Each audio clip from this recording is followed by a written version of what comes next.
You know, it's a interesting period in time right now to take stock of what the partnership has accomplished, because sort of the form of development is going to change so much. Well, it used to be a cycle of the city's got a boatload of property and they're looking to develop it. The silver lining, if you will, of the dark clouds we saw 20 years ago was that the city began to take over land and buildings in tax foreclosure, and those became the key resource that we used with the partnership to create new affordable housing.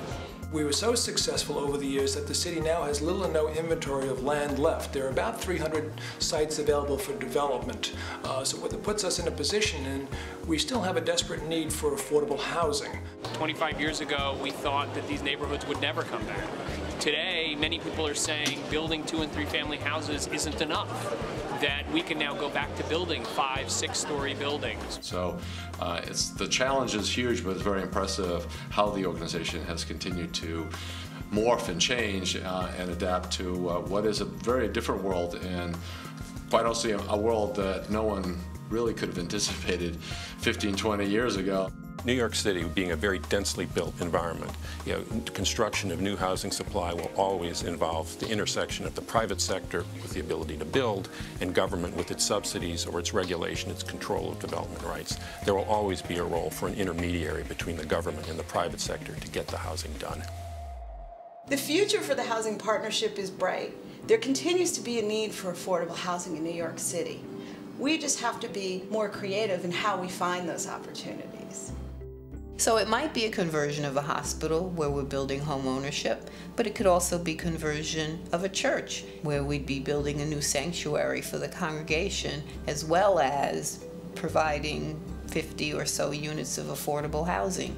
These are viable opportunities for the Housing Partnership that we wouldn't have considered 5, 10, 15 years ago, but that we're considering now.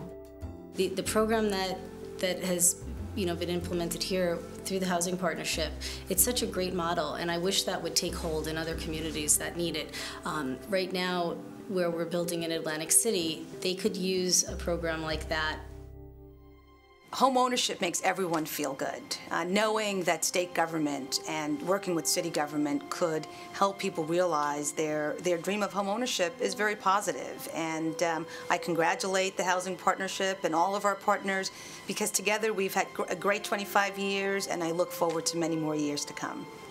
Let me begin by congratulating David Rockefeller and Kathy Wild, who 25 years ago had the vision to create this wonderful partnership.